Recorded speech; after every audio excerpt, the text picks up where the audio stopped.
Tony Blair, welcome to the program. We've seen your incredibly moving statement on the passing of the Queen, and I think I just want to ask you first to describe for us, how you first came upon her. And you talked about how she's been in your life all your life, from when you were a flag-waving kid. Yes, no, I remember when I was just a child I was brought up in Durham City in the north of England, and she visited the city, and I remember watching her being driven through the streets. And then, of course, the next time I really was anywhere close to it was when I became Prime Minister. Um, and she was, we used to then have a weekly audience. She was immensely gracious and kind, sympathetic. We would have good discussions. She was one person in whom you could have complete confidence. You could say whatever you needed to say, ask whatever you wanted to ask. And the thing about her, which I think is the most important thing in understanding why there's such intensity of grief in our country right now, but also I think to a degree around the world, is that she was somebody who, during a period of extraordinary change, if you think back to the early 1950s, her coronation, and then forward to today, during that process of change, she managed somehow, through all of it, to blend the tradition that she represented with the modernizing modernity that was all around her. And, that's an enormous skill. So she was someone who, she wasn't just they're respected deeply because of the longevity with which she reigned, but also because of what she represented and because of this character that she had, this huge attachment to duty and decency and dignity. Prime Minister, one of the things the world really remembers is watching all these flowers now pile up outside the royal households for the Queen. The last time this happened was obviously for the death of Princess Diana, and it shocked this country. You were a young Prime Minister then, a new Prime Minister then, and the Queen was criticized for not feeling the pain of her nation, staying up in Balmoral, and I think you had to go out of your way to try to advise her on what best to do. She did come back down to London. I want to play a little clip of what she told the nation when she finally came back, and then get your reflections. What I say to you now, as your Queen and as a grandmother, I say from my heart. First, I want to pay tribute to Diana myself. She was an exceptional and gifted human being. In good times and bad, she never lost her capacity to smile and laugh, nor to inspire others with her warmth and kindness.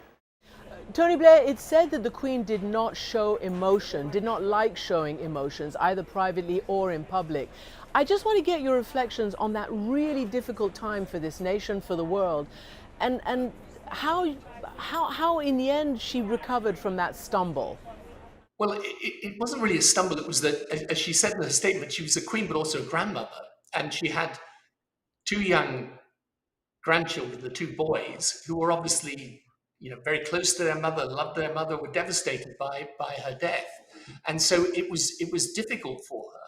But once she understood the necessity of reaching out to the people, because there were people misunderstanding this reticence that she had that was really to do with her desire to look after the children. But once she realized that she should speak, she did. And of course, as you've just seen, she spoke from the heart and in a way which completely brought people back to her. So, that was an example in an incredibly difficult set of circumstances where she understood what was necessary and she did it. And that was how she was. Her first attachment, more than anything else, was to her duty to the people she ruled. And I've heard, the Queen obviously did not give interviews, but there's enough archival sound and video of her. And I heard on the radio today her reminiscing about her audiences with people like yourself and her prime ministers. And she was saying that, she felt that perhaps you all felt that she was an impartial shoulder to lean on, an ear to talk to, knowing that what you said would never go out of that room.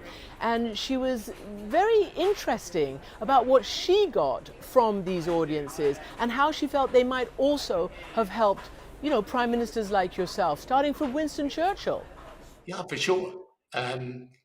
I mean, she was, by the way, fascinating to talk to about historical figures. I mean, I had many conversations with her, for example, about Winston Churchill. And I mean, she was obviously a very young queen at that time, and she was very much learning from him. But, when I became prime minister, one of the first things she said to me is, my first prime minister was Winston, and that was before you were born. And so, she, by the time I became prime minister, she had this enormous experience of government, of politics in its broader sense. And so, she was a sympathetic ear, because she understood how difficult it was. And in a way, she as head of state and you as the head of her government, those were two unique positions. And I think I always found that she was both that source of empathy for the struggles you would have as a political leader, but she also had huge insight about the country. And one of the things that she was exceptional at is keeping her finger on the pulse of the people. I mean, she loved the people, she served them, but she was never complacent about the need always to understand them. Let me play this soundbite from then Prince Charles talking about the climate, a massive issue, and I want to get your reflections on what he might do as king. Do we want to go down in history as the people who did nothing to bring the world back from the brink in time to restore the balance when we could have done? I don't want to. So you've said you never knew which way the Queen leant politically, how she might have voted if she did.